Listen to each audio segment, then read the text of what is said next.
qui in nostra compagnia un altro grande membro di questa grandissima serata Voci Emergenti che si sta realizzando qui al Teatro Naturo di Cicciano.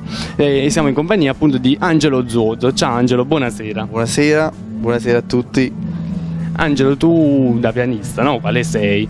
Quale consiglio ti viene in mente appunto da rivolgere ai ragazzi qui stasera che si esibiranno? Sicuramente sarà una serata molto particolare, vedo là dietro le quinte che la tensione è altissima, ragazzi dovete stare solamente tranquilli, dovete pensare che state da soli, il pubblico non lo pensate, state a casa vostra. E invece per quanto riguarda questo tuo inedito ruolo, immagino, presumo, inedito ruolo di giurato, oppure già in passato sei stato giurato, brevemente raccontaci un po' qualche tua esperienza. Ho avuto varie esperienze, abbiamo fatto vari festival, addirittura io sono uno degli organizzatori del Festival di Cicciano, che è un altro festival canoro. Dobbiamo far crescere questi bambini con l'idea artistica, perché è fondamentale.